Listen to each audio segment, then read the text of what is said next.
where the light was best. Candles were dear, and she had learned to arrange her days around the free hours of daylight. The letter was from the Dowager Duchess of Elmsford, whom she had never met. It was brief. It was blunt. It did not waste a word on the flattery that great ladies usually spend on women they mean to employ. It said that the Dowager had heard from a mutual acquaintance that Mrs. Radham was a woman of learning, discretion, and uncommon good sense, widowed, self-supporting, beholden to no one. It said that the great house at South Tarn, in the northern fells, had been shut up and let go for the better part of 10 years. Its library was rotting. Its rooms stood under Holland covers. Its accounts were in a state the Dowager described only as disgraceful. And it said in the last line, the line Selina read 3 times over, that the house had been allowed to fall to ruin because the man who owned it had fallen to ruin first. The Dowager was too old and too far away to mend either. She required someone who could. There was a postscript in the same firm hand.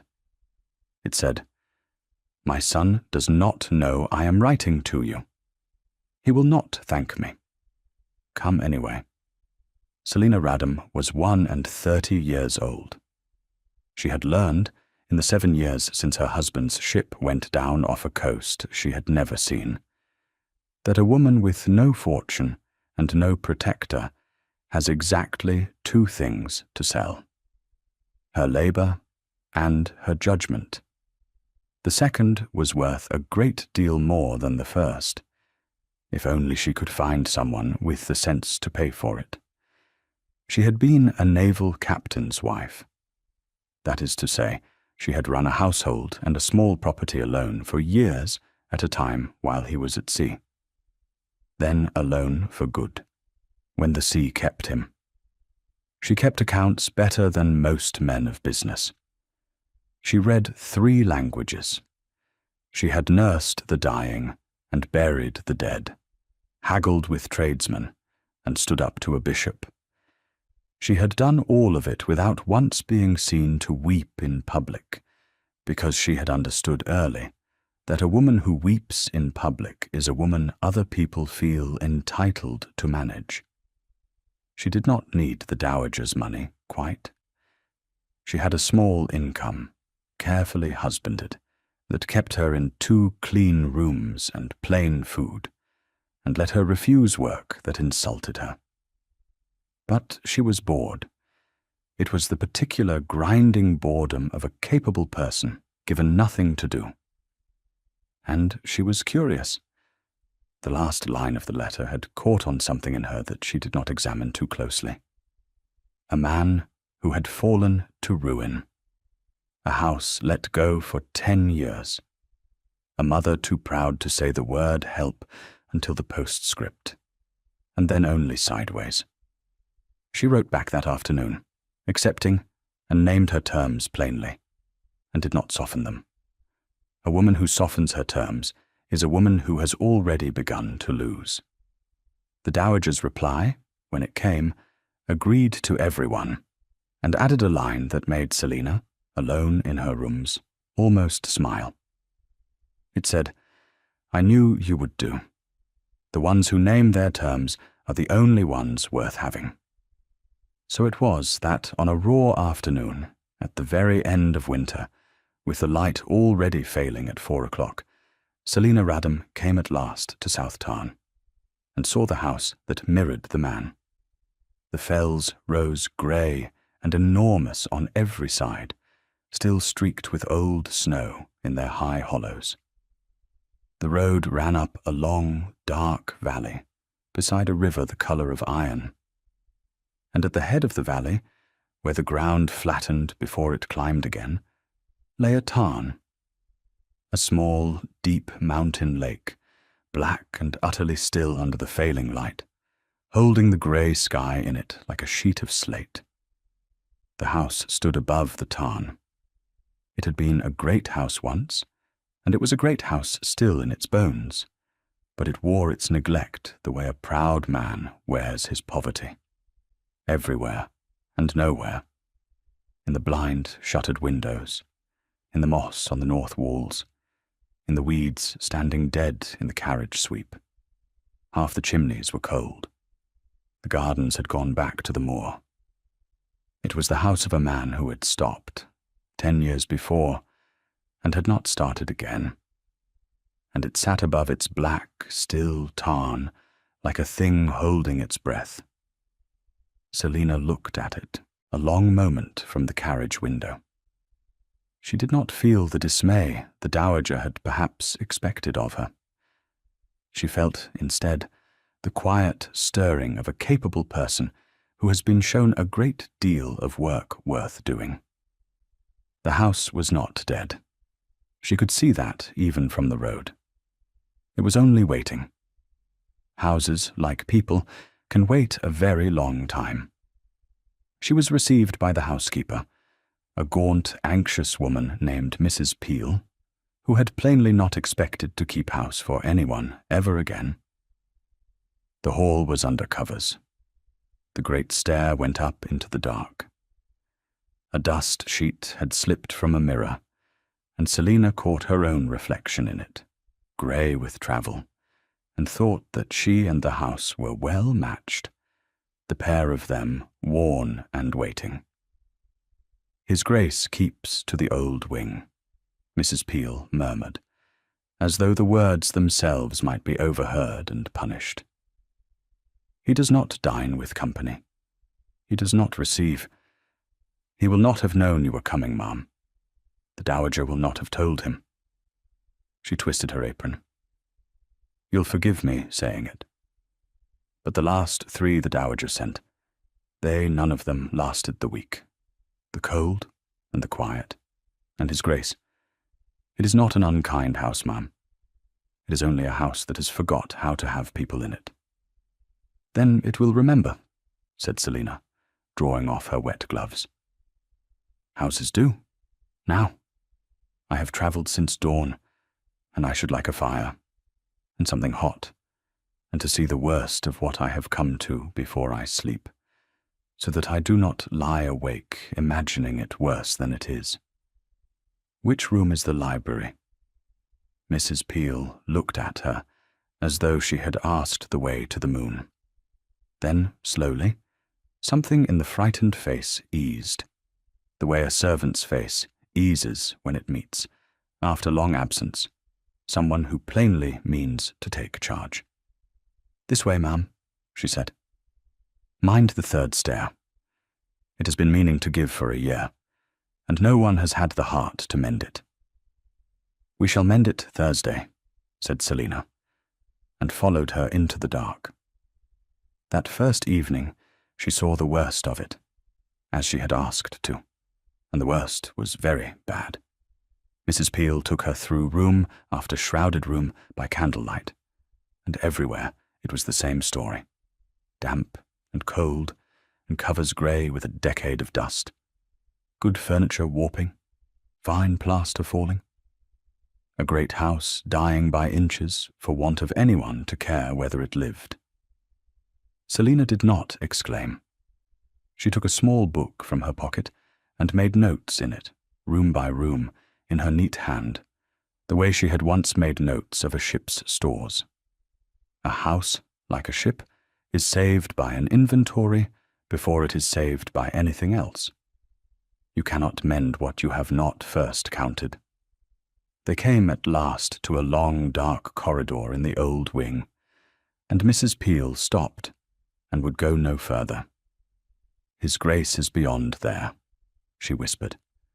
"We do not go beyond there without he rings." Selina looked down the dark corridor.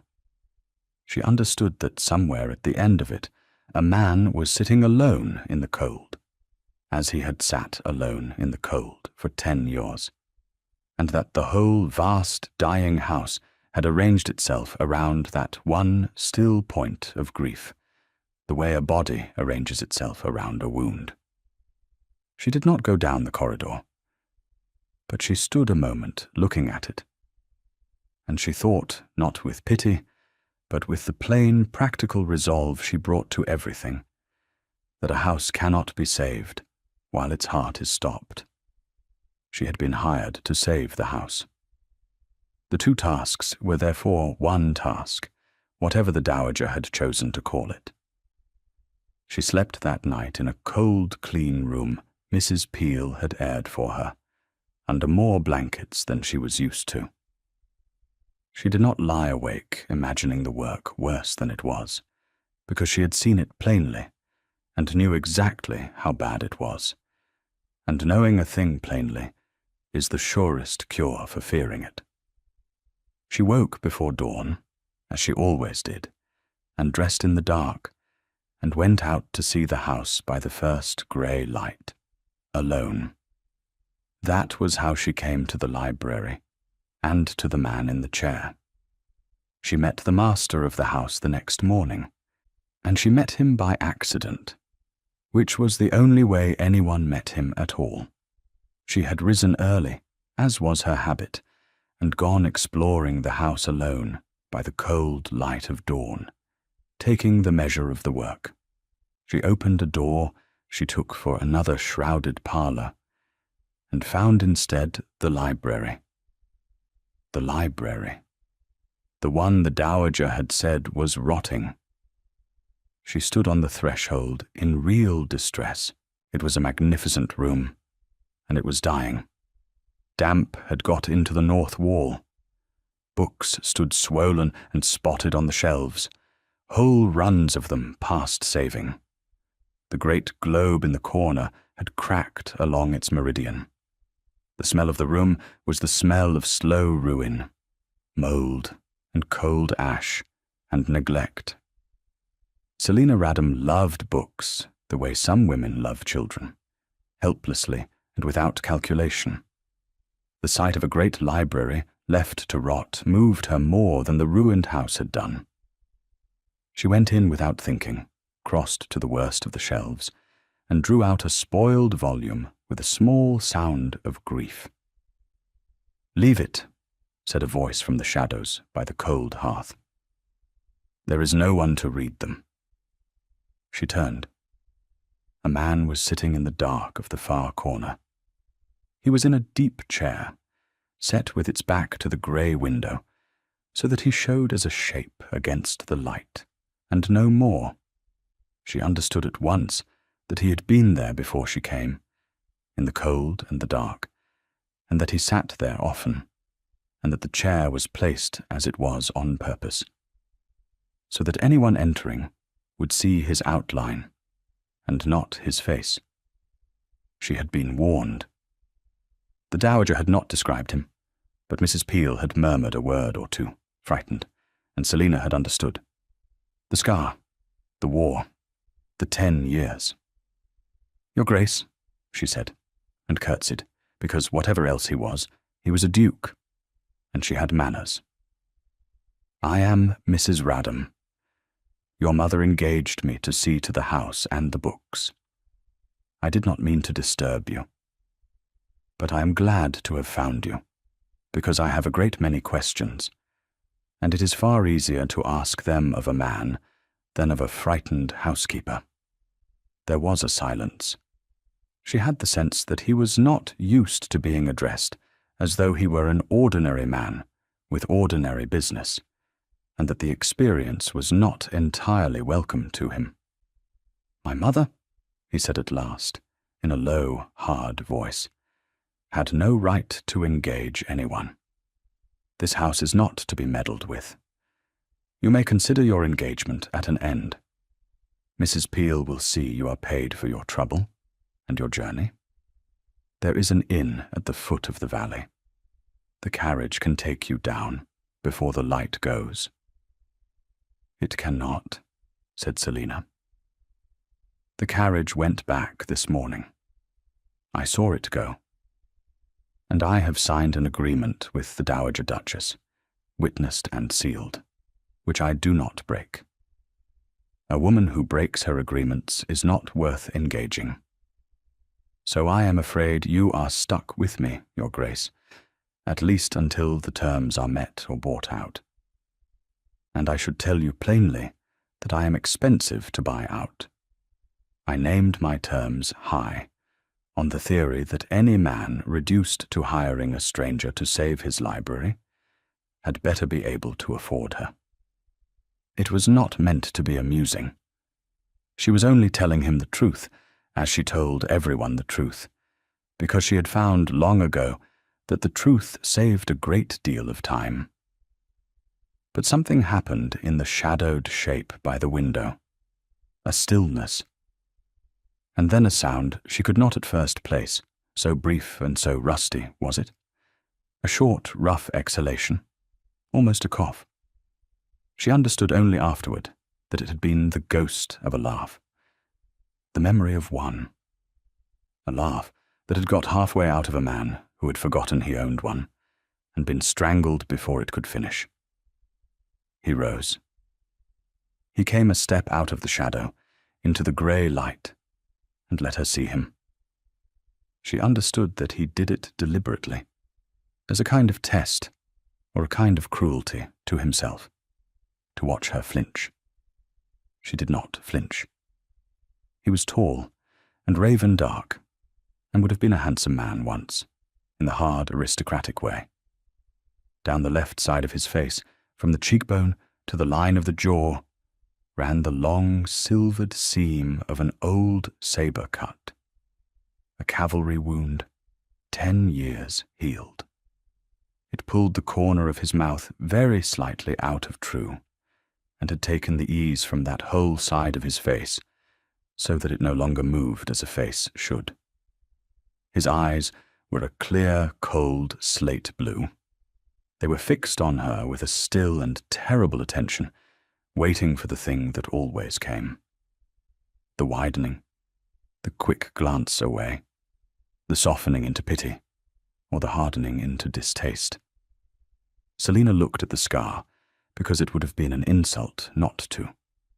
Then she looked at the man, and she said, in the same plain voice, "That was a cavalry sabre, I think. My husband was a naval man, but I have nursed enough soldiers to know the marks. It was well stitched, considering. You were fortunate in your surgeon. Most men in that war were not." He said nothing. So she went on, because she would not begin their acquaintance by pretending not to see what stood in front of her. "It is a hard thing to carry on the face," she said, "where everyone must see it, and no one may mention it. I imagine that is the worst of it. Not the wound, the not being allowed to speak of it, so that it sits in every room like a fourth person no one will name." He stared at her. For a long moment he did not speak at all. She thought perhaps she had gone too far, as she sometimes did, for she had never learned the trick of leaving true things unsaid. And then the Duke of Elmsford said, very low, in a voice gone strange, "No one has said that to me in 10 years. "Then everyone you know is a coward," said Selina, "or too kind, which comes to the same thing in the end." She turned back to the shelf. "Now, the north wall of this library is letting in water. Half these books are past saving, but only half. The other half can be saved if we begin today. I shall need braziers and clean cloths, and every strong pair of hands in the house for a week. May I have them? Or shall we let the rest rot to spite your mother?" He gave her the hands, and the braziers, and the cloths. He told himself it was only because it was easier than arguing, and because she would be gone within the month in any case, driven out by the cold and the silence, as everyone was driven out. He did not examine why he had come out of the shadow and let her see his face.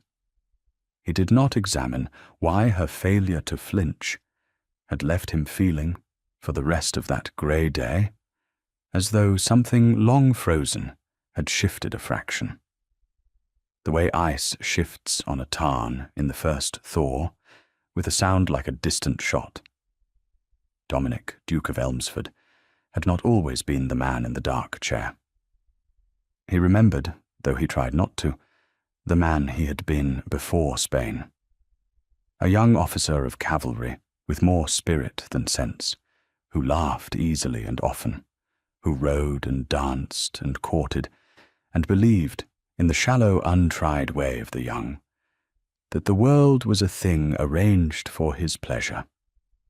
That man had gone to the war in the peninsula because it was the fashion and the duty of his kind, and he had discovered there what such men discover: that the world is arranged for no one's pleasure, that courage is not what one imagines, that the men one commands will die on one's orders, in numbers, in the mud, and go on dying in one's sleep for the rest of one's life. He had taken the saber cut in a cavalry action on a hot Spanish afternoon. He remembered almost nothing of the blow itself, only the strange lack of pain, and the blood in his eye, and the fact that the man beside him, a boy of 19 named Timms, whom he had promised the boy's mother to look after, had taken the same stroke a moment later, and had not risen. He had come home with half his face, and none of his laughter, and a company of ghosts. He had come to South Tarn, the remotest of his houses, and he had shut the door. He had not meant it to be 10 years. No man means a thing to be 10 years. It happens a day at a time, each day a little easier to stay shut than to open, until the staying shut is not a choice anymore, but a habit, worn so deep, it feels like the shape of the world. The scar had been his reason at first, or his excuse. He had gone into society once, early, and seen the faces, the flinch, the pity, the pretty woman who had gone white and turned away. He had understood that the world he had been born to would receive him now only as a curiosity or a horror, and he had decided he would not be received at all. But the scar was not truly the reason, and in his more honest hours, which came at night, he knew it. The reason was the ghosts.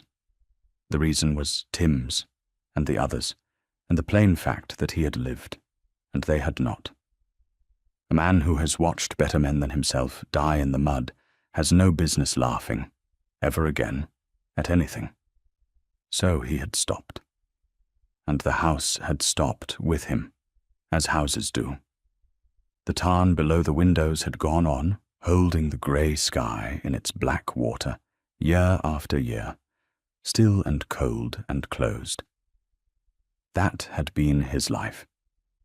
He had expected it to be his life until it ended, which he did not much care how soon. And now there was a woman in his library who had looked at the ruin of his face and talked to him about surgeons. We'll take a very short break. If you don't want to miss new stories, please subscribe to the channel. She was there the next morning and the morning after, and she did not go away. She worked. That was the thing that undid him in the end, though it took a long while, and he fought it the whole way. She did not sit with him and draw him out. His mother had tried that in the early years, sending up a succession of gentle companions hired to be soft at him until he fled the room, and he had fled everyone. Selina Radham did nothing of the kind. She simply worked, all day, at the saving of his library, with her sleeves turned back and a smudge of mould on her jaw. And she left him alone unless she wanted something. What she wanted was usually hands. Within the first week, she had the whole household at her command.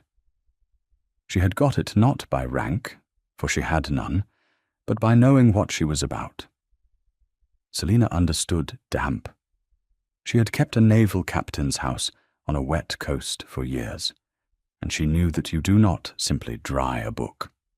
You dry the air around it, slowly, or the covers crack, and the pages cockle worse than before. So she set the frightened servants to work in a system, and the system was so plainly sensible that they stopped being frightened. She had the braziers set at a distance and moved by the hour, never close enough to scorch. She had the worst books stood open like little tents down the middle of the long table, spine up, to let the air walk through them. She trained 2 housemaids in an afternoon to lift a spoiled binding without tearing it. She set a footman to turning the cracked globe a quarter each day, so that it dried true and did not warp further along its seam. She named a task for each pair of hands, and thanked each pair when the task was done. By the end of the week, the servants of South Tarn, who had crept about a dead house for 10 years, doing as little as they dared, were following her from shelf to shelf like ducklings. They argued among themselves over who should have the saving of the good calf bindings. They were proud of the work, because she had shown them the work was worth being proud of. The Duke watched it from his chair. He told himself he came to the library each day to guard his property. He knew that he lied. He came to watch a competent woman do difficult work well, because he had not seen anyone do anything well, or care about doing it well, in 10 years. And the sight of it was like water to a man who had not known he was thirsty. She had a way of speaking to him that no one else had. She did not defer. She did not coddle. And she did not, above all, pity. He had grown so used to pity that he could no longer tell it from kindness, and had rejected both together for 10 years as the same soft, insulting thing. Selina gave him neither. He was short with her in those early weeks. Often. It was the only weapon he had left, and he used it clumsily, the way a man uses a tool he is ashamed of.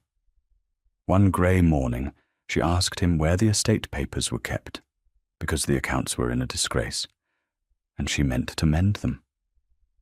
He answered without turning his head, in the flat, cold voice he kept for the world. The accounts were not her concern, he said, and she would do well to remember what she had been hired for. I was hired by your mother, said Selina, unhurried, to put this house in order. And a house is its accounts before it is anything else. But I see you are in a temper this morning, so I shall ask you again tomorrow, when you are not.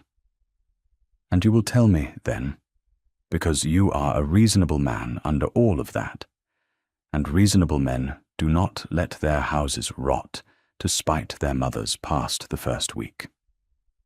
And she went back to her books. She did not look to see how he took it. She left him sitting in his chair with nothing to push against, because she had simply declined to be pushed. She asked him again the next morning.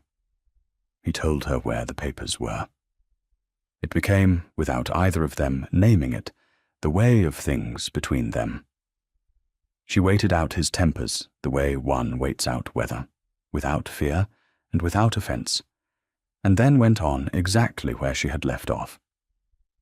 And he found, to his confusion, and then to something he would not yet let himself call relief, that a man cannot long enjoy being cruel to a person who declines to be wounded by it. The cruelty had been a wall. She simply walked through it every day, as though it were not there, until he began to wonder why he had built it. It was the accounts that first drew him out of his chair for a reason other than to watch her. She had asked for the estate papers, and he had given them, and she had taken them to the long library table, and gone through them the way she went through everything, patiently thoroughly, and with a growing indignation she did not trouble to hide. For she found, as she had half expected, that a house left to itself for 10 years is not merely a house neglected. It is a house robbed. The Duke's agent, a comfortable man in the market town, had drawn his salary for a decade and earned none of it. He had let the whole estate slide, and had let it slide in the particular way that lines an idle agent's pockets. Good timber sold, and the money not fully accounted. Rents collected late or not at all, the arrears written off rather than pursued, because pursuing them was work. 2 farms standing empty that could have been let.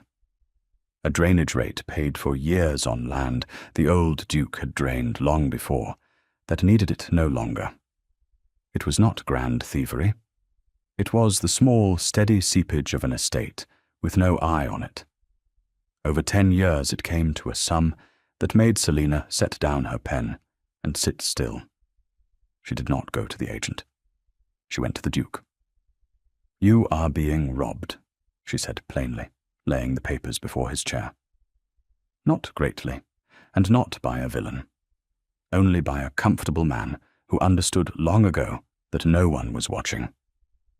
"I have marked it all here. It is a great deal of money over 10 years. And more to the point, it is a great deal of your own land gone slack, and your own tenants gone sour, because a tenant who is never visited and never helped soon stops caring for ground he thinks no one else cares for either." He looked at the papers a long moment. She went on. "I can put the papers right in a month, but I cannot put the land right. Only you can do that. It is yours, and it wants its master, not its master's hired widow with a ledger." "You could have simply mended the accounts," he said. "It is what my mother hired you for. You need not have shown me any of this." "I could," Selina agreed. "And you would have gone on sitting in that chair, while a stranger set your house to rights around you. It would have been one more thing done to you, rather than by you, and you have had 10 years of things done to you. I did not think another would help. Ride out with me tomorrow. See your own land. It has missed you. Land does." And the next morning, for the first time in 10 years, the Duke of Elmsford rode out over his own estate, with a plain widow beside him on a borrowed cob. He looked at the empty farms and the slack rents and the sour tenants. And he began, slowly, stiffly, like a man using a limb long unused, to be a duke again. It did not come back to him all at once. At the first farm they stopped at, the tenant, an old man named Sowerby, who had farmed there under the Duke's father, came out wiping his hands, and did not know his own landlord. And then knew him, and did not know what to say. For the Duke had been a rumour in his own valley for 10 years, a scarred ghost up at the great house that no one saw. There was an awkward silence. And then Selina, plainly, asked Sowerby about his barn roof, which she had marked in the accounts as unrepaired these 6 years. The old man's face changed. Here at last was someone from the great house who knew the state of his roof, and seemed to think it mattered. He began to talk. The Duke listened, and before they rode on he had promised the man his slates, and meant it. Sowerby stood in his yard, and watched them go with an expression Selina had seen on the faces of the house servants her first week, the cautious, disbelieving beginning of hope.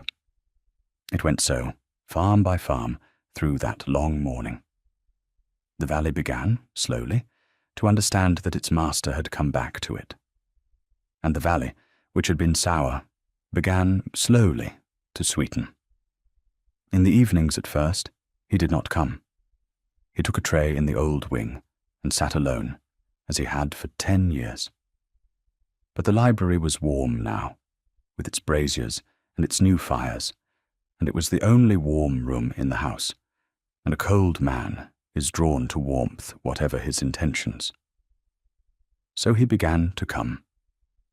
He would sit in his chair by the hearth with a book he did not read on the far side of the room, and she would work on at the long table, and neither of them would speak for an hour together, and it was not an uncomfortable silence.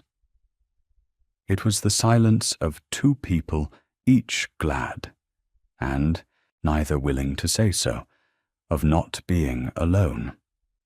One such evening she was cataloguing by candlelight, murmuring the titles half aloud as she wrote them, and she came upon a book he had not thought of in years, a book of his boyhood, and she read the title out into the quiet room. He said, before he could stop himself, that it had been his father's, and that he had hated it as a boy and loved it as a man, which was the way of most things his father gave him. It was the first thing he had told her of himself that was not forced out of him. She only nodded and wrote it down, and did not make anything of it, and went on to the next. But he noticed that she set that book aside, apart from the others, on the corner of the table nearest his chair, where he might reach it. She said nothing about that either. He turned it over in his hands for a long while after she had gone up, and did not read it, and could not have said why the sight of it, set aside for him without a word, had loosened something in his chest. The first time she made him laugh, she was not trying to. That was the whole of why it worked. It was some weeks in. The library was half saved. She was up a ladder, reaching for a high shelf, when Mrs. Peel came to the door in a state of anxious flutter to announce that the vicar had called. The vicar called once a quarter, out of grim duty, and sat in dreadful silence for the correct 20 minutes, and left. It was a visit both men loathed, and neither would end. The Duke, from his chair, said in the flat, weary voice he used for the whole business of his own life, that Mrs. Peel might tell the vicar he was not at home. "He knows you are at home," said Selina, from the top of the ladder, not turning round. "You are always at home. You have been at home for 10 years. It is the least convincing lie in the north of England. The poor man has to pretend to believe it 4 times a year, which is surely penance enough for whatever he did to deserve this parish." She reached for the next book. "Let him in. Give him a decent glass of something, and ask him about his roof. A vicar's roof is always failing, and he will talk about it for 20 minutes, and you need say nothing at all. It is far less trouble than the lie, and it has the advantage of being kind, which the lie is not." There was a silence, and then it came out of him before he could stop it, before he even knew it was coming. A real laugh, short and rough and rusty as an unused hinge, dragged up from somewhere he had bricked over 10 years before. It astonished him more than it astonished her. He put his hand to his mouth, to the scarred side, as though to catch it or hide it. The laugh pulled the old wound tight and made the smile beneath it crooked and strange, half a face laughing, and half a face that had forgotten how. Or he sat there with his hand over his mouth, and his slate eyes wide above it, appalled and amazed. A man who has heard a sound in an empty house, and realized it was his own voice. Selina came down the ladder. She looked at him, and she did not make anything of it, which was the kindest thing she could have done. She understood, without being told, that a thing had happened that must not be remarked upon, or it would never happen again. "The vicar," she said. "The roof. Go on. I shall be here mending your books, and I promise to look very busy, so that he thinks you have serious estate business and cannot be spared for long." And the Duke of Elmsford, still shaken, rose and went and received his vicar and asked him about his roof. The poor, astonished clergyman talked about it for 25 minutes. It was the least dreadful visit the two of them had shared in a decade. Afterward, the Duke stood a long time at his study window, looking down at the black, still tarn, and put his fingers again to the scarred corner of his mouth, where the ghost of the laugh still seemed to sit. He did not know whether he wanted to weep or to do it again. That was the beginning of the thaw, and like all true thaws, it did not run smooth. Ice that has stood 10 years does not go out of a tarn in a day. It groans and cracks and refreezes in the cold nights and heaves. There were days after that first laugh when the Duke was worse than he had ever been, colder, harder, more determined to drive her out, precisely because she had reached him, and it frightened him past bearing. This was the wound itself, fighting for its life, though neither of them would have called it that. The wound had kept him safe for 10 years, safe in the way a locked room is safe, and it did not mean to be unlocked, and it used every weapon it had. Its weapons were all turned inward. The morning after the vicar, he did not come to the library at all. He sent word by Mrs. Peel that Mrs. Radham was to confine herself to the books, and not to trouble the rest of the house, which she had lately begun to set in order, room by room. It was a small, cold cruelty, and Selina understood it exactly for what it was. He had laughed, and now he was ashamed of it, and he was punishing them both. She sent word back by the same trembling housekeeper that she quite understood, and would confine herself to the books. She added that the room next the library, the small parlour, was letting in nearly as much water as the library had, and would spoil its panelling within the month if it were left. But that she would of course not trouble it, since she had been forbidden the rest of the house. Then she went on with her work. By afternoon, he had come to the door of the library himself. He stood in it, stiff and grim, and said that she might see to the small parlour after all. She thanked him gravely, as though the matter were settled between reasonable people, and did not smile, though she wished to, because she had won a skirmish he did not yet know they were fighting, which was the skirmish for his own life, and she meant to win it without ever letting him feel beaten. The house began to come back with him. That was the strange grace of it, and Selina, who had not planned it, watched it happen with a quiet wonder. As the Duke thawed, South Tarn thawed. He gave the orders now, or she suggested, and he gave them. The covers came off the rooms one by one. Fires were lit in hearths that had been cold for a decade. The moss was scraped from the north walls, and the weeds pulled from the sweep. Men came up from the village to mend what 10 years had broken. The great dead house began, room by room, to breathe. It was as though the master and the house were one creature, which in a sense they had always been, and could not revive apart. Selina found she could measure his recovery by the house. She could tell what kind of night he had had by whether he ordered the east shutters opened. She could read the state of his heart in the state of his rooms. And she did not tell him she read him so, because a man newly learning to live again must be allowed to think himself unobserved.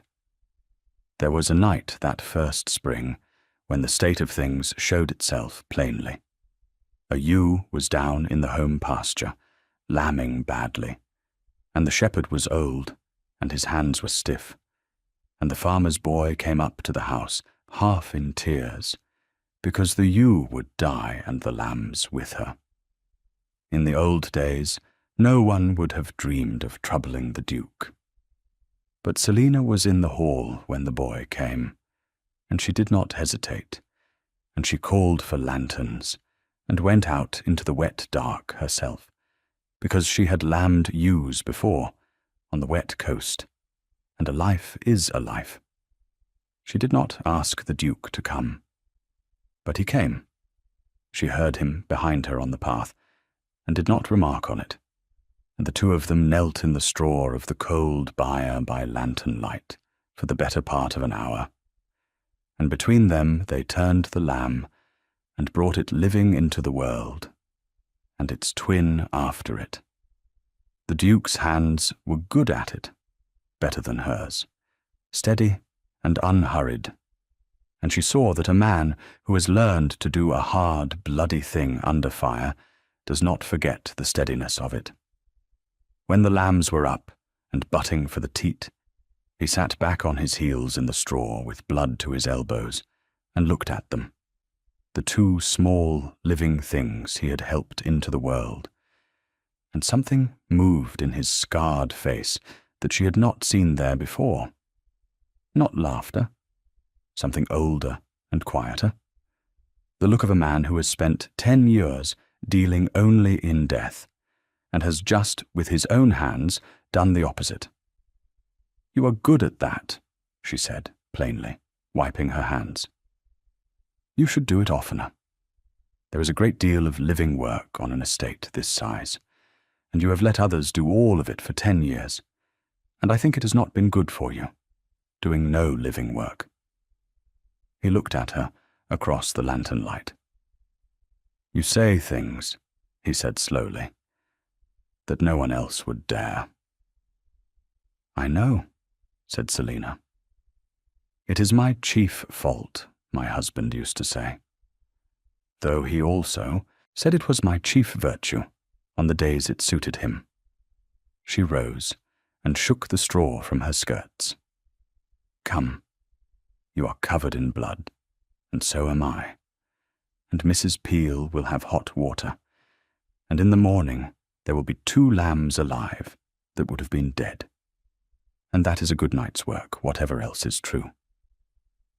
And the Duke of Elmsford, who had not done a good night's work in 10 years, rose and followed her up to the house through the wet dark, and did not feel that night quite so much like a ghost. After the night of the lambs, something in him let go a little further. He came to the library every evening now, and he did not pretend to read.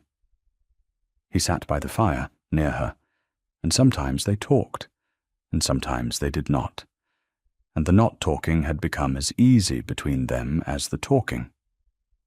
One evening she was reading, and the wind was loud on the fells, and a shutter had come loose somewhere above, and was banging. She saw him flinch at it, a small, hard flinch, quickly mastered. The flinch of a man for whom a sudden noise will always, to the end of his life, be a gun. She did not remark on it. She only rose without a word, and went and found the loose shutter, and made it fast, and came back, and took up her book again, and said nothing. He said nothing either. But he watched her the whole way across the room and back, and something in his face had gone soft and unguarded. She had understood the flinch without being told, and mended the cause of it without making him name it, and no one in 10 years had done him that particular small mercy. He did not thank her. He knew she did not want to be thanked. But that night, when she rose to go up, he stood as she passed his chair, which he had not done before. It was a small thing, a courtesy any gentleman shows a lady. Between them, it was not a small thing, and they both knew it, and neither of them said so. The surest sign of his coming back was the children. There was a tenant's child, a small grave girl of perhaps 6, named Nan, the daughter of the man who kept the home farm. She had none of the fear of the great, scarred, silent duke that her elders had, because she was too young to have been taught it. She had wandered up to the house one warm afternoon after a stray lamb, and had come upon the duke in the reviving garden. She did not flee. She planted herself in front of him, and looked up at the long scar with frank childish interest, and asked him, without the smallest cruelty, whether it had hurt. The duke had not spoken to a child in 10 years. He found himself crouching down to her level. "It hurt very much at the time," he said gravely. "But it does not hurt any longer. It only looks as though it does." Nan considered this with great seriousness.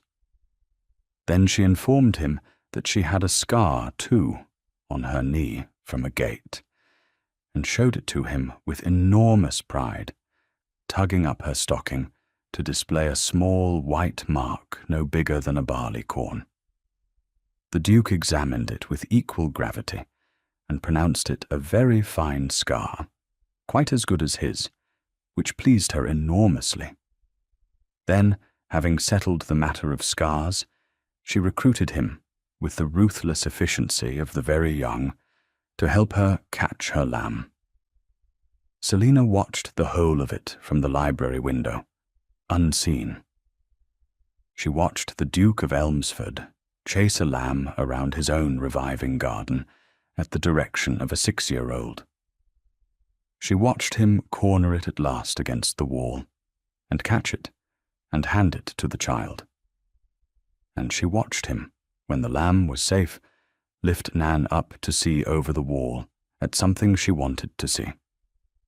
His scarred face was quite unself-conscious for once, turned up to the small, serious girl, and there was on it a warmth that 10 years of society had never once been permitted to see. Selina had to sit down. The sight of it had done something to her chest that she had not felt in 7 years, and had thought she would never feel again. That was the day she understood that she was in danger. And being a woman of sense, she named the danger to herself plainly, alone that night, and did not pretend it was anything other than what it was. She was coming to love him, not to pity him, which was a thing she had never done, not to mother him, which he did not need, and she would not have offered. To love him, the difficult, thawing, half-scarred, slowly reviving man of him, the dry, rusty laugh she had surprised out of him, the grave gentleness he showed a farm child, the ghosts he carried, and the courage it took him, more courage than the battle that scarred him, to open a single shutter. And loving him was a danger, because Selina Radham had built her hard-won independence out of the wreck of her widowhood, plank by plank. She had come to value it above comfort, above company, above almost anything. To love a man, to bind herself again, above all, to bind herself to a duke, to a title and a great house, and the whole heavy apparatus of a world that would scrutinize and judge her, was to risk the one thing she had sworn after her husband's death she would never risk again: the sovereignty of her own life. She had been a wife once. She had been, even in a good marriage, a thing that belonged to someone. She had promised herself she would never be that again. And here she was, in a reviving house in the northern fells, in danger of promising the opposite. She did not run from it. That was not her way. But she did not act on it either, not yet. The choice, if it was to be made, was one she meant to make with her eyes open, in her own time, on her own terms, not to fall into like a girl. The world, which had forgotten the Duke of Elmsford for 10 years, remembered him again that summer, the way the world does, at the worst possible moment. A cousin of his came north. He was a smooth, pleasant, fashionable man, named Mr. Aldous Sarn, who stood next in line to the dukedom, should the Duke die without a son, and who had spent 10 years quietly hoping the recluse at South Tarn would oblige him by doing so. He had heard, through the servant's grapevine, that runs faster than any post, that a woman had come to the house, and that the Duke had been seen to speak, and even to laugh, and Mr. Sarn did not care for the sound of it at all. A duke who laughs is a duke who may marry. A duke who marries may get an heir. So Mr. Sarn came north, all cousinly concern, to see how things stood. He was pleasant to Selina, in the way that is worse than rudeness. He complimented her competence as one compliments a good upper servant. He wondered aloud, smiling, how fortunate his poor cousin was to have found a woman willing to bury herself in such a place, for such a purpose, at her age. And over dinner, which the Duke endured for the first time in years, for the sake of not seeming driven from his own table, Mr. Sarn turned the talk, gently and cruelly, to the past. To the ball there had been at South Tarn, the last summer before Spain. To how gay the Duke had been then, how handsome, how sought after. Before. He let the word before sit in the air. He looked once with pleasant sorrow at the scar, and he said how glad he was to see his cousin so much recovered, though of course, he added, a man in the Duke's position, with the succession to think of, must consider his duty carefully, and could not be expected to form any connection that was not, in every particular, suitable. The Duke had gone very still and very cold. Selina saw the old shadow come down over him, the shadow she had spent months lifting, and she saw the wound rise up in him at the word suitable, telling him again all the things it had told him for 10 years, that he was a ruin, that any woman near him must be after his rank, or moved by his pity, that he had no business wanting. Selina set down her glass. "Mr. Sarn," she said pleasantly, "you have said a great deal about your cousin's duty, and his position, and what is suitable, and you have looked twice at his face while you said it, thinking I did not notice. So let me be plain, as I generally am, because I find it saves time. You did not come north out of concern for your cousin. You came because you heard he might live, and marry, and get an heir, and you have spent 10 years preferring that he do none of those things, because if he does none of them, the whole of this passes to you. That is not a wicked thing to hope. It is only a human thing. But it is a poor reason to sit at a man's table and remind him, sweetly, of everything the war took from him. I have nursed better men than you, and buried them, and I know the difference between concern and appetite. You may finish your dinner, but you will not do that again while I am at this table, because I will not sit still for it. And I am, as you have observed, past the age of caring what a man like you thinks of me." There was a ringing silence. Mr. Sarn's pleasant face had gone quite white, and the Duke of Elmsford, at the head of his own table, looked at Selina Radham as though he had never truly seen her before. No one had ever defended him. In 10 years, no one had ever once stood between him and the world's soft cruelty, and simply refused to let it pass. He had defended himself, when he could, with silence and distance. He had never had a champion. And here was one, in a made-over gown, telling his heir to his face to mind his manners, and past the age of caring, who knew it. Mr. Sarn left in the morning. And that night, for the first time, the Duke did not merely endure Selina's company. He sought it. He found her in the library, and he did not sit in his far chair, as he always did. He drew a chair to the fire, near hers, and he sat, and for a while he said nothing.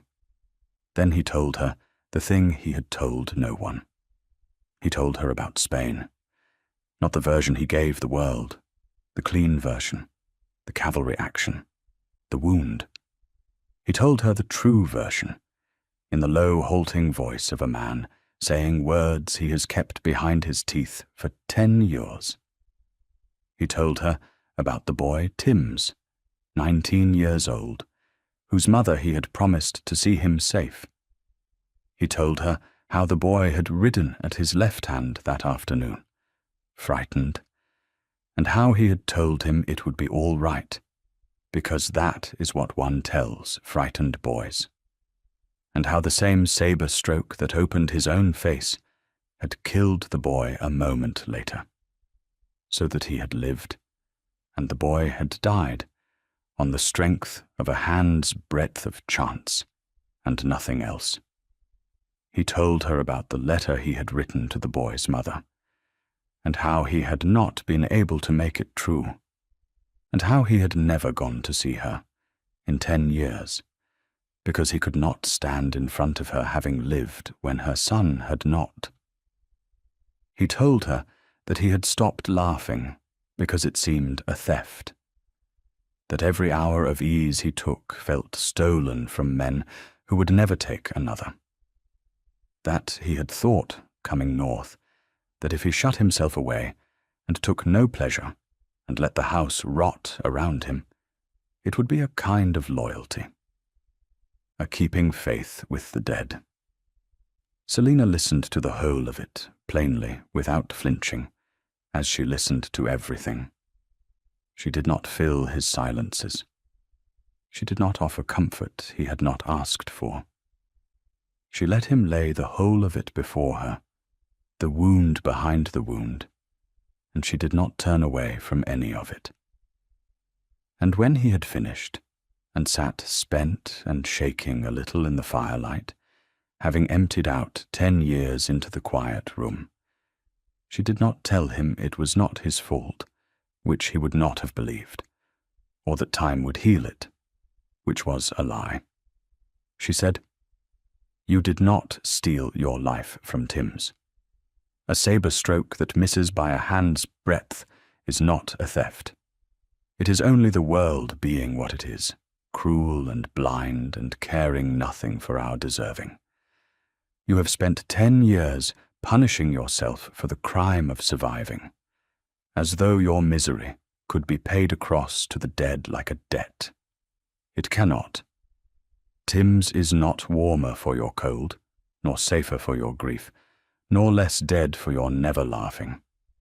The dead ask nothing of us, Dominic. It is the living who need us.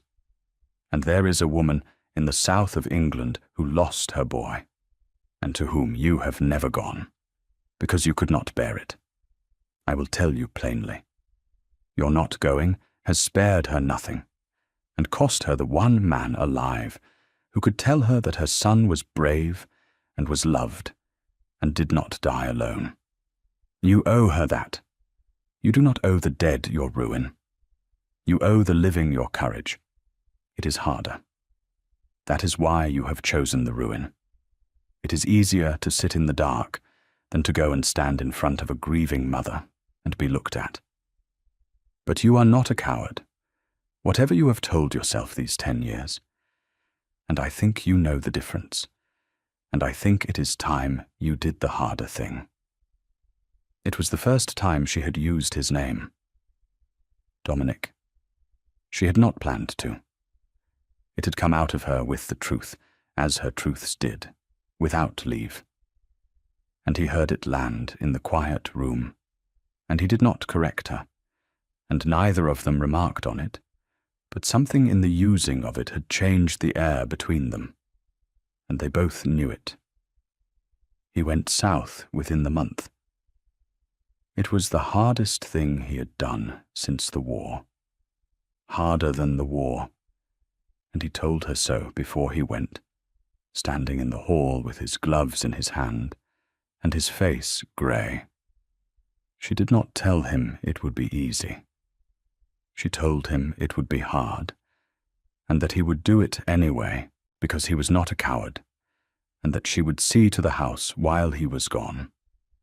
And he went. He stood in front of the boy's mother, a small, worn woman in a small, clean cottage, and was looked at, and did not flinch from the looking. He told her that her son had ridden at his left hand, and had been brave, and had been loved by the men, and had not died alone or afraid, and that the fault of his dying was no one's but the war's. He gave her the boy's watch, which he had carried 10 years and never been able to send. He stayed 3 days.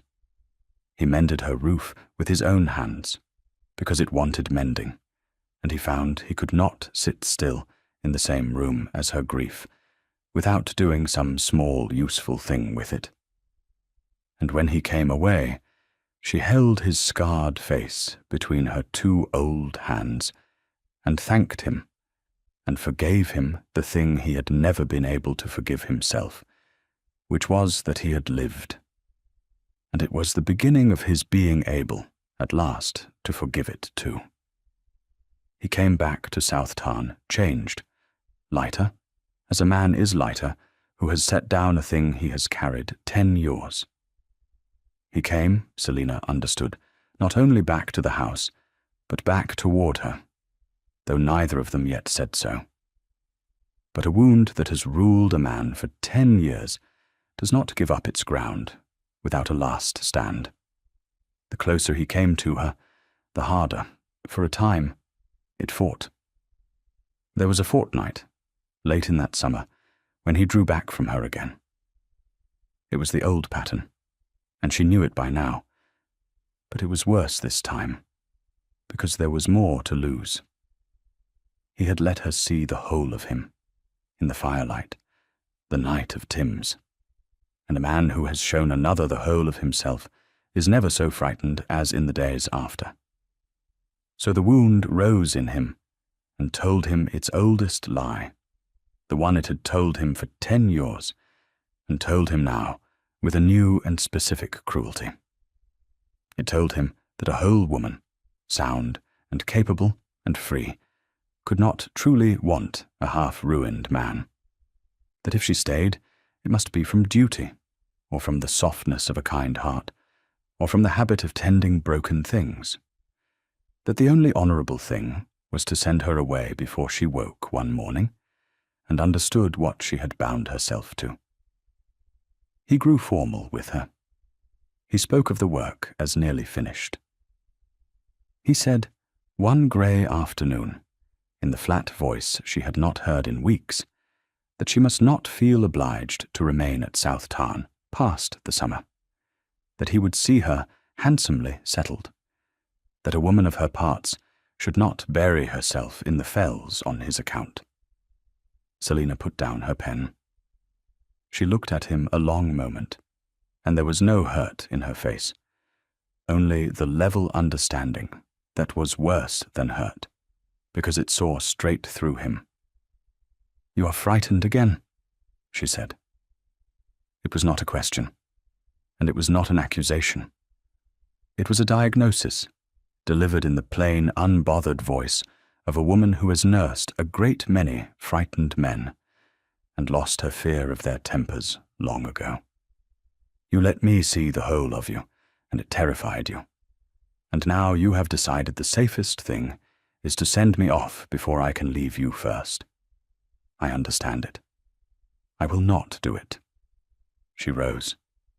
She was not a tall woman, and he was a tall man, and she looked up at him without the smallest fear. "I am not staying out of duty. I have no duty to you. Your mother hired me for a library, and the library is nearly saved, and I am free to go tomorrow. I am not staying from softness either. I am not a soft woman, as you have had ample cause to learn. If I stay, and I have not yet said that I will, it will be because I have looked at you with my eyes open and chosen to. You cannot frighten me out of a choice I have not yet made. So you may as well stop trying, and let us both wait, like grown people, to see what I decide." He stared at her, and the wound, which had ruled him 10 years, felt the ground go soft beneath it. There is no weapon in all its armory that works against a person who declines calmly to be managed by fear. He did not send her away. He could not. He had met, at last, a strength greater than his grief, and it was not trying to defeat him. It was only waiting for him to be brave enough to be happy. The estate revived through that summer as he revived. The last of the covers came off. The gardens were cut back and began, tentatively, to remember what they had been. And through it all, there was one room Selina had not been permitted to touch. One door in the south front that stayed shut, its shutters closed. And she did not force it, because she had learned that some doors a man must open himself or not at all. He opened it in high summer on a long gold evening, and he took her with him. He took her, without a word of explanation, along the south front to the shut door. He stood before it, and for a moment he could not open it, and she waited, because she had learned to wait. And at last he opened it, and they went in together into the dark. And he crossed to the windows, and with hands that were not quite steady, opened the shutters one by one. The summer evening light came flooding into the long room, and Selina saw. It was a ballroom, or it had been. A long, beautiful gallery with a floor made for dancing, a musician's gallery at the far end, and tall windows looking down the valley to the tarn. It was the one room in the house that neglect had not touched, because it had been shut and sealed and left exactly as it was. It stood now like a room inside a held breath, the last room of his old life preserved. Chairs were still set against the walls, as if for a gathering. In the great cold hearth lay the grey ashes of a fire 10 years dead. "The last time I laughed," the Duke said, standing in the flooding light with the long unused room before him. "Before you, before the vicar, was in this room. There was a ball here, the summer before I went to Spain. The last of the old life. I danced in this room, and I laughed, and I was a fool, and I was happy, and I did not know it, which is the way of it." He turned to her. The summer light was on the ruined side of his face, on the long silver scar, and his slate eyes were wet and unashamed of it. "When I came back, I could not enter it. I shut it up. I could not bear to see the place where that man had been happy, knowing what became of him. I have not crossed this threshold in 10 years. He looked at the room, and then at her. "I do not know why I have crossed it now," he said. "That is not true. I know exactly why. Because of you. I have done every difficult thing of these last months because of you. I am telling you this badly, for I am 10 years out of practice at telling anyone anything, but I would rather tell you badly than not at all. You came into my dead house, and you did not flinch. You did not pity me. You saved my books. You made me laugh. You gave me back the name of a boy I could not say aloud for 10 years. and you sent me south to his mother, and you defended me at my own table to a man who wished me dead. Somewhere in the doing of it, you have made me want to live, which I had given up wanting.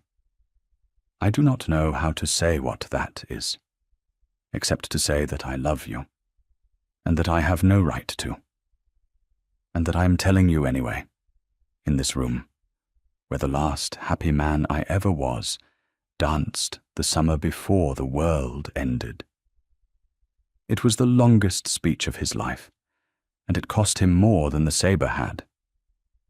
And Selina Radham stood in the flooding light of the reopened ballroom, and understood that the choice she had promised to make with her eyes open had come to her, and that she was ready. She did not fall into his arms. That was not her way, and he would not, she knew, have wanted a thing so easily got. She stood where she was, and looked at the whole of him, the scar and the man, and the 10 years, and the wet slate eyes. And she made her choice aloud, herself, first, plainly, because she was a woman who named her terms. "I want you to understand what I am about to do," she said, and her voice was steady, "because I do not do it lightly, and I will not have you think I do. I am a widow. I have been my own woman for 7 years, beholden to no one, mistress of my own small life.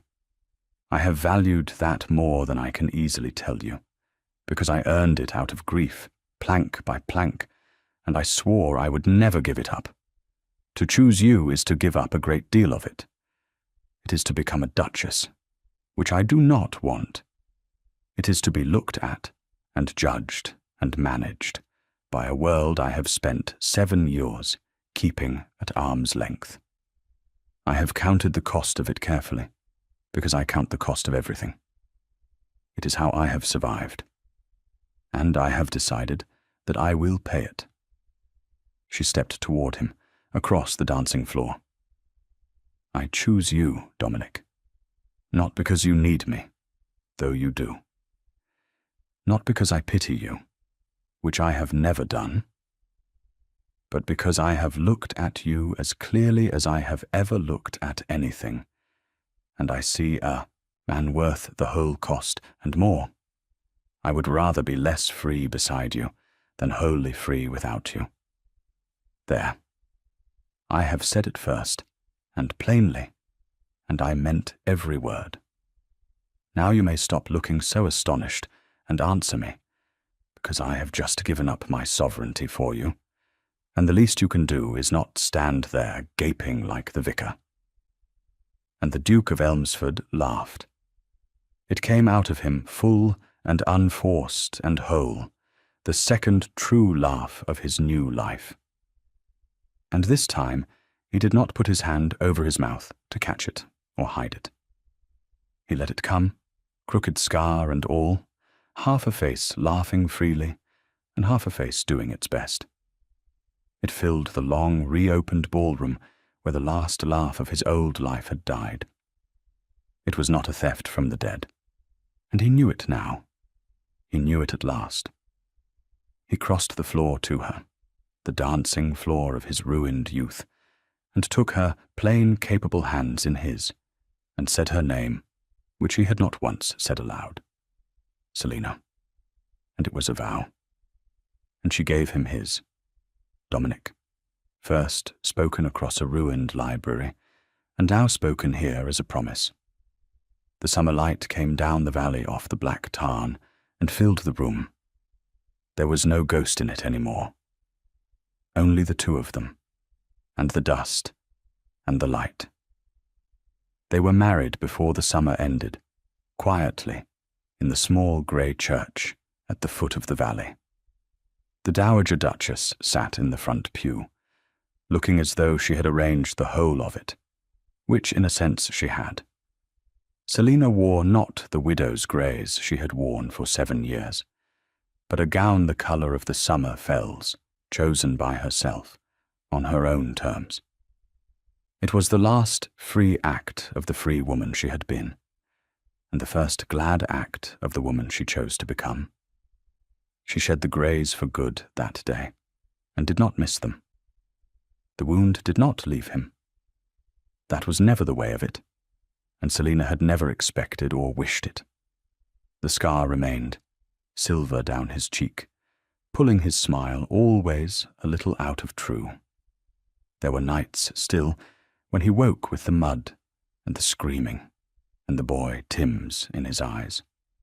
On those nights she did not try to cure him, because some things are not curable, only bearable, and bearable is enough. She only lay beside him in the dark, and let him not be alone in it, which was the one thing that helped, and the only thing she had ever offered. And in the morning the fells would be there, and the house alive around them, and the work of the living day to do. There was a great deal of the living day to do, and they did it together. He was a duke again in earnest now, out over his land in all weathers, and she ran the house and the books, and between them South Tarn came fully back to life.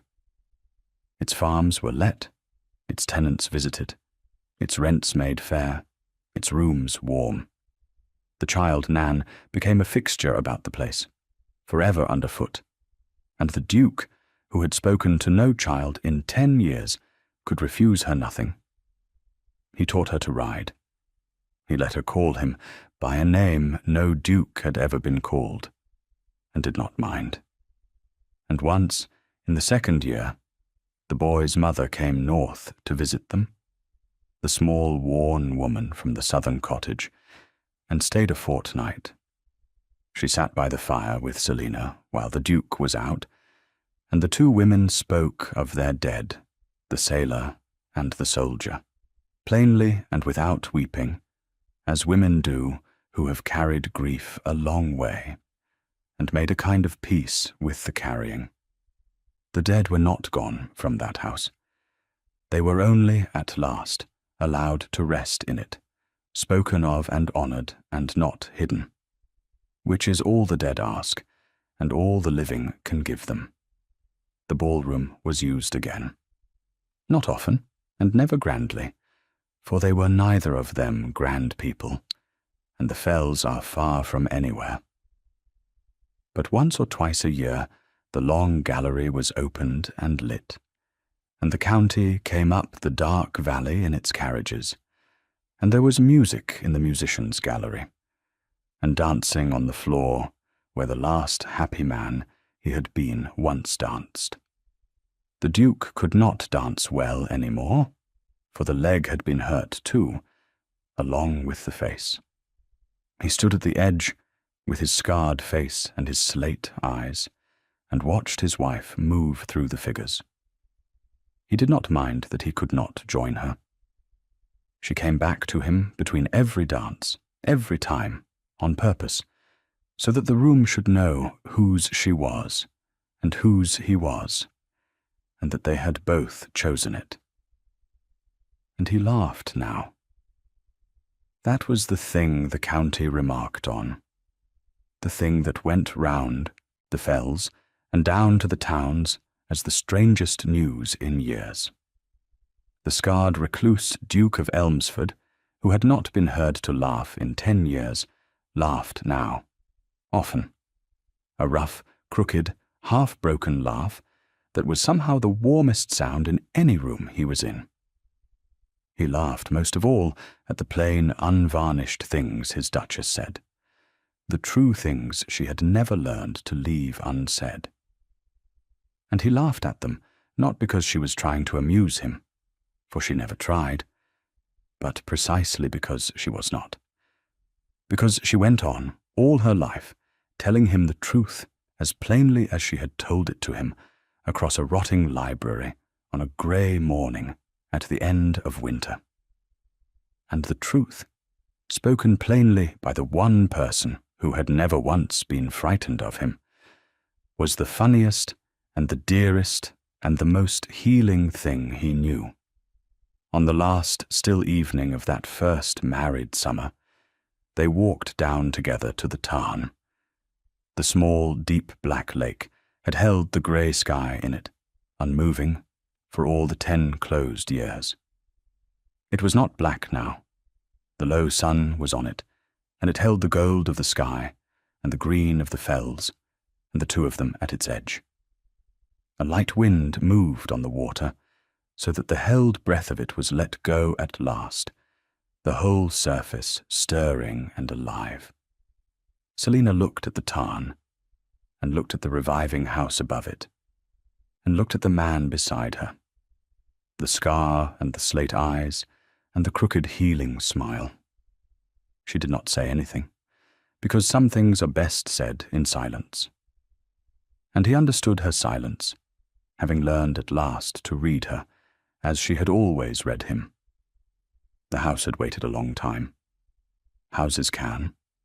And so, it turns out, can men, if someone comes at last, who is not afraid to open the shutters, who saves what can be saved, who tells them the truth, who laughs with them and not at them, and who chooses them plainly and first, and with her eyes wide open, in the ruined ballroom of their old lives, in the flooding summer light. Thank you for listening to the story, all the way to the end. Please tell us which city you're watching from and what the story made you feel. Don't forget to subscribe so you won't miss new stories.